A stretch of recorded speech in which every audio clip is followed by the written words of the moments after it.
Boss ముందు మాట్లాడాలంటే గలగల ఆడిపోతుంది. ఆగండి రా తమ్ముడు, ఆగండి. ఇటు తిరిగి మాట్లాడండి.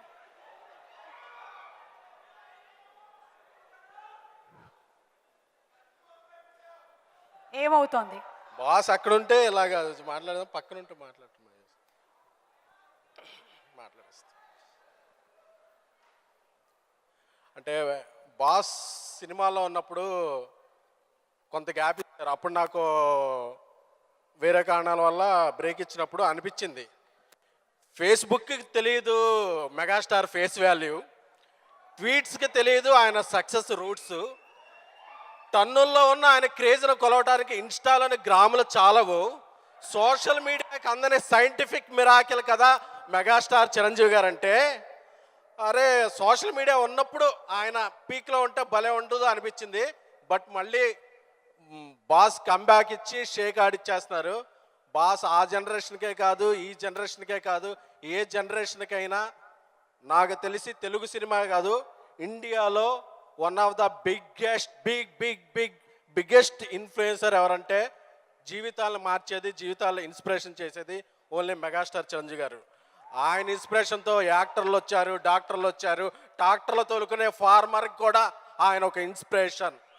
సో ఆయన చూస్తే జీవితంలో ఎన్నో లోలో ఉన్న హైకి రావడానికి ఇన్స్పిరేషన్ ఉంటుంది. సో మనకి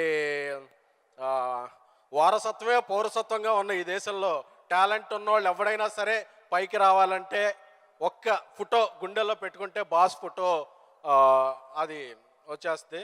సో థ్యాంక్ యూ బాస్, ఒక జనరేషన్స్ని ఇలా ఇన్స్పైర్ చేసినందుకు. అలాగే ఇన్ఫ్లుయెన్సర్ గురించి చెప్పాల్సి వస్తే, నా ట్యాక్సీ వాళ్ళ సినిమాలో హీరోయిన్ ఒక ఇన్ఫ్లుయెన్సర్, నా బేబీ సినిమాలో హీరోయిన్ ఒక ఇన్ఫ్లుయెన్సర్, నేను నెక్స్ట్ తీస్తున్న సినిమాలో హారిక ఒక ఇన్ఫ్లుయెన్సర్. సో కంటెంట్ ఉంటే ఇండస్ట్రీ మీకు టెంట్ వేస్తుంది. సో మీ దగ్గర టాలెంట్ ఉంటే మన రికమెండేషన్ లేదా ఎలా ఇదా అనుకోక్కర్లేదు. మీరు ఒక సెలబ్రిటీలను ఎవరు ట్యాగ్ చేసినా మీరు చేసే కంటెంటే మాట్లాడుద్ది. సో ఇంతమంది ఇన్ఫ్లుయెన్సర్ని నా పరిచయం చేయడానికి నేను విజయ్ దేవరకొండ గారు చెప్పా, ట్యాక్సీ వాళ్ళ చేస్తున్నప్పుడు, ఈ అమ్మాయి షార్ట్ ఫిల్మ్లో యాక్ట్ చేస్తుంది పెట్టుకుందామంటే ఆయన నిండు హృదయంతో యాక్సెప్ట్ చేశారు. అందుకే ఆయన అందరు ఫ్యామిలీస్ లైక్ చేసే ఫ్యామిలీ స్టార్ అయ్యారు. సో ఆయన ఫ్యామిలీ స్టార్కి కూడా కృతజ్ఞతలు, అభినందనలు. 5వ తారీఖున రిలీజ్ అవుతుంది. సో ఎవరెస్ట్ ముందు మనం ఇంకెక్కువ మాట్లాడకూడదు, బాస్ ఇక్కడ ఉన్నారు కాబట్టి.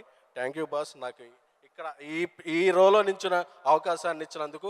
అలాగే ఎక్కడెక్కడో ఉన్న టాలెంట్ని అందరినీ కూడా ఒక గొడుగు కిందకి తెచ్చిన తెలుగు డిజిటల్ మీడియా అసోసియేషన్. ఎందుకంటే వీళ్ళందరూ కూడా మేము హైదరాబాద్లో ఉన్న వాళ్ళనే ఇన్ఫ్లుయెన్సర్ రీచ్ అవ్వగలుగుతాం, కానీ ఎక్కడెక్కడో ఊరిలో ఉన్న వాళ్ళని ఎప్పుడూ మేము రీచ్ అవ్వలేము.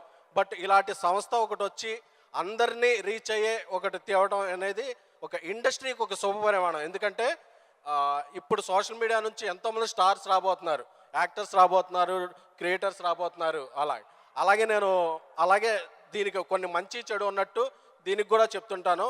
మనం వైరల్ అవ్వాలంటే ఏదేదో తమ్మునైల్స్ పెట్టద్దు, డిజిటల్ విప్లవానికి ఒక తమ్ములా ఉండండే తప్ప తమ్మునైల్స్ దగ్గర ఆగిపోవద్దు. So I wish all the generation of this social media.